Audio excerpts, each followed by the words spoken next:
Bonjour, c'est Gorky de la Team Radva. On se retrouve aujourd'hui pour faire la suite des revues de la marque Rossi avec les M4 de la série Neptune, la SAS et la SEAL, mais c'est juste après ça.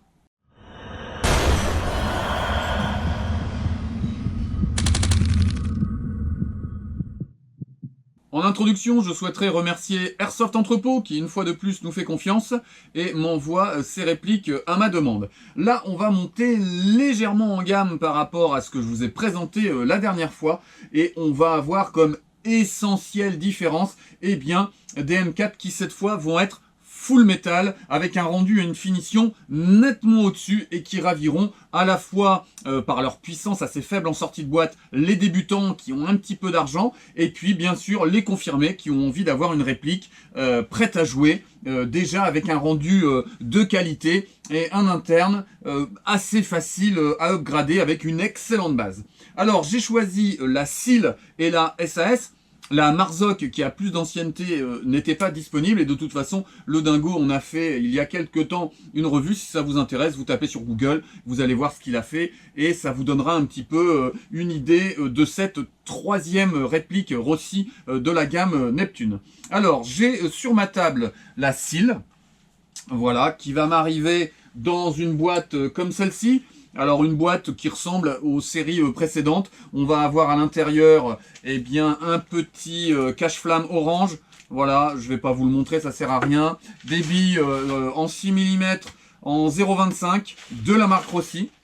Et puis vous allez avoir la réplique, et très intéressant, deux chargeurs mid-cap. Ça vous fait déjà une bonne base, voilà, environ 120 billes. Vous partez avec 240 billes dans le gilet. À la limite, je préfère avoir deux mid-cap déjà dans la boîte plutôt qu'un high-cap qui va faire les maracas et qui sera pas forcément adapté à ce niveau de gamme. D'accord ?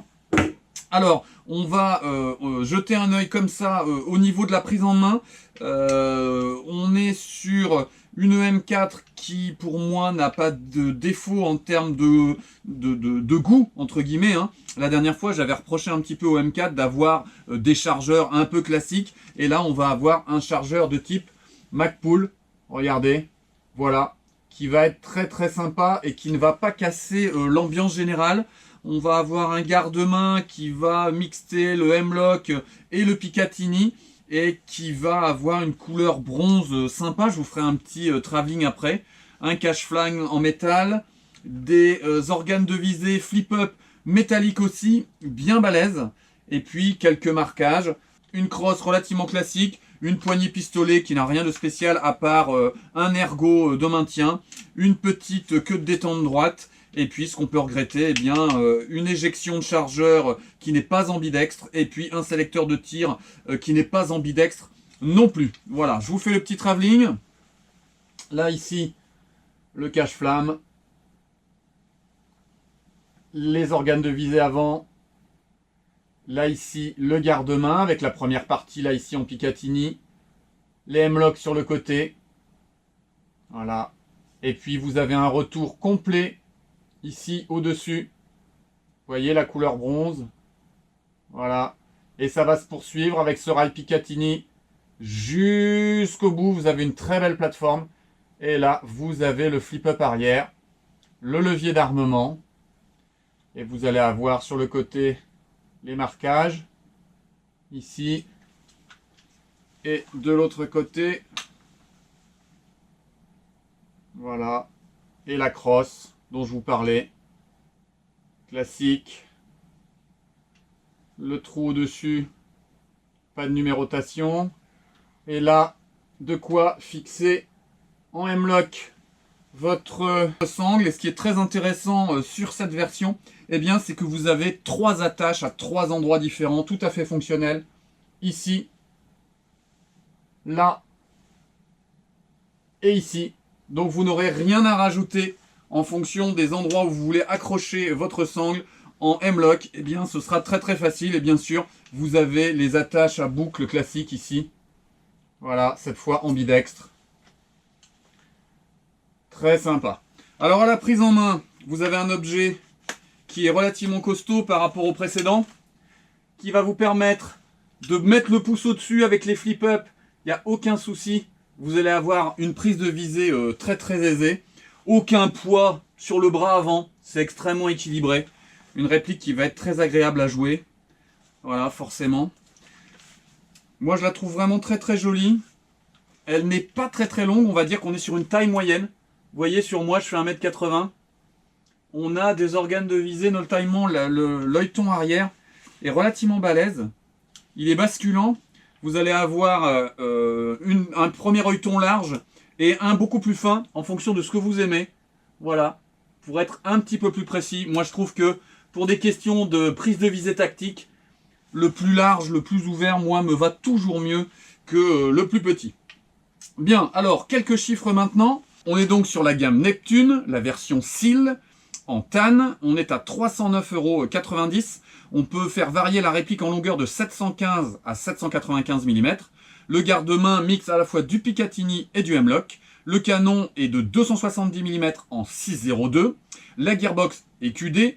Je vous l'ai dit tout à l'heure, on a 2 chargeurs mid-cap. On a un poids de 2,450 kg. Et même si ça n'est pas indiqué sur la fiche produit d'Airsoft Entrepôt, eh bien, au moment où on connecte cette réplique, on entend un bip bip bip. Je vais essayer de vous le faire écouter tout à l'heure, qui laisse penser qu'on a un MOSFET d'installer.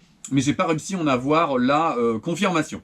Bien, maintenant, on va écouter un petit peu le moteur pour voir ce que ça donne. On est censé avoir un moteur high speed directement d'installer sur ce type de matériel. On va voir ce que ça donne à la 11.1. On met les petites lunettes. Voilà. Pour retirer la crosse, eh bien, il suffit de tirer sur le bas, là ici, de la molette de réglage. Et vous pouvez arracher l'ensemble et accéder à la connectique. Voilà. Alors, je vais essayer de me connecter près de la caméra pour voir si vous allez entendre le bip bip bip. Voilà, c'est un petit peu rock'n'roll là. Voilà. J'espère que vous avez entendu le bip bip. Ça a été la galère pour me connecter, comme d'habitude. Je déteste cette connectique Mini Tamiya. Alors, en semi.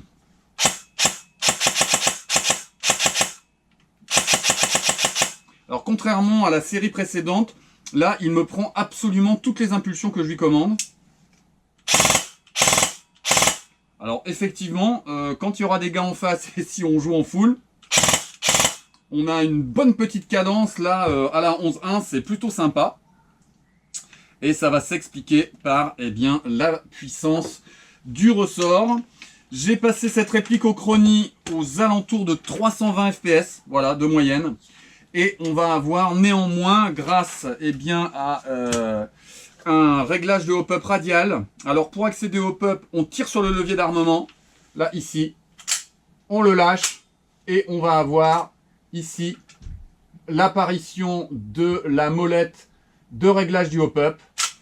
Et ce hop-up va vous permettre, malgré les 320 fps, donc il est plutôt efficace, hein, d'avoir un 45 mètres précis. Alors, on n'est pas sur des portées de fou, mais comme on est sur une gearbox QD, à mon avis, petit changement de ressort pour le monter à 380 fps ou à 350 en fonction de si vous voulez le jouer en semi ou en full, et vous aurez une réplique tout à fait efficace avec une très très jolie portée. Alors, les points positifs et négatifs, je vous les ferai quand j'aurai vu les deux répliques, d'accord? Alors maintenant, on va passer à la SAS. La SAS qui clairement a ma faveur, hein. Alors, les organes flip-up, je ne vous l'ai pas montré précédemment. Vous allez avoir un bouton sur le côté, ici, là, pour déverrouiller chaque organe et le lever. Voilà.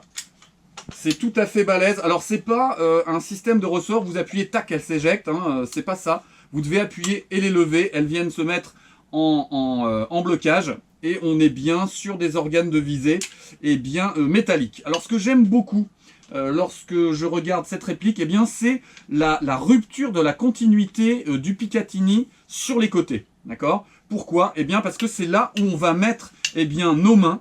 Et ça va amener plus de confort. Et quand on a des petites mains, on n'aura pas cet énorme rail Picatinny dans la main. Et puisque de toute façon, on est en appui et on est en verrou sur cet endroit-là, c'est inutile d'avoir une poursuite du rail. J'ai trouvé ça vraiment très très bien vu.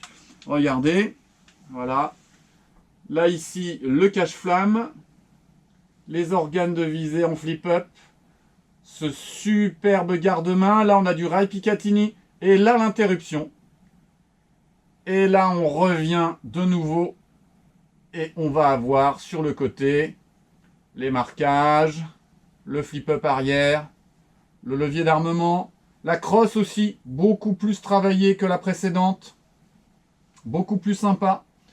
Et puis on va avoir en dessous un rail Picatinny tout du long. Une superbe plateforme pour installer tout ce que vous voudrez, que ce soit de la lampe, que ce soit du PEC, que ce soit du laser. Ça va être vraiment très très facile. Alors comme dans l'autre boîte, vous allez avoir deux chargeurs de type MagPul, comme celui-ci. Alors c'est comme le TAN que je vous ai présenté précédemment, d'accord? Mais là vous l'avez en noir, voilà, à peu près 120 billes. Il bouge un petit peu, mais c'est pas catastrophique. Sur la prise en main, vous avez une crosse avec un système de réglage, là ici en dessous. Voilà, système de réglage qui évite que la crosse bouge. Et vous allez avoir un objet avec les mêmes organes flip-up, avec le même type de réglage au niveau des œilletons. Voilà, moi je préfère nettement celle-là au niveau de la prise en main. Et puis on n'a pas l'habitude de voir un garde-main de ce type-là. Moi je trouve que ça amène vraiment quelque chose d'original. C'est vraiment très très sympa. Alors, je n'ai pas trouvé, alors vous savez que je suis pas un super mécano, je n'ai pas trouvé la façon dont je pouvais retirer cette crosse sans démonter la plaque de couche. Vous voyez, là ici à l'arrière, j'ai deux petites vis. Ok, et donc moi je retire ces deux petites vis pour pouvoir accéder à la batterie. Voilà. Alors ça c'est pas terrible. Parce que j'ai l'habitude de dire que moi j'aime avoir de quoi faire du changement tactique sur le terrain de manière aisée. Donc si certains savent comment retirer et accéder à la batterie sans avoir à lever cette plaque de couche, dites-le moi. Parce que moi, voilà, c'est problématique. Dès qu'on doit utiliser un petit outil, voilà, ensuite vous baissez la crosse et vous allez sortir le câble. Vous voyez, regardez. Voilà. Donc imaginez, vous devez avoir votre clé Allen, vous devez ensuite ne pas perdre vos vis sur le terrain avec le stress, etc. Voilà, moi ça je trouve ça pas forcément top. Voilà, on a de nouveau le bip bip. Les petites lunettes. En semi. Et là par contre, vous voyez, on va avoir une queue de détente classique. Pas une queue de détente droite, comme sur la précédente. Voilà, on est sur une mécanique franchement qui tourne très très fort. Voilà, on entend qu'on a un moteur encore très très efficace. Là, les tests ont été faits à la LiPo 11.1 et on est sur la même situation. Ça veut dire qu'on a un tout petit ressort qui va permettre d'avoir ce type de réactivité. Donc, si on prend maintenant la fiche descriptive de cette SAS, on est à 299,90 €. On est entre 735 et 815 mm, un garde-main full Picatinny, un canon de 302 par 602, une gearbox QD bien sûr, les deux chargeurs mid-cap dont je vous ai parlé. Le poids est de 2,590 kg. Voilà, on commence à avoir un objet qui commence à peser un petit peu. Et au bruit, il semblerait qu'il y ait un MOSFET, puisque là non plus, je n'ai pas trouvé de fiche produit particulière.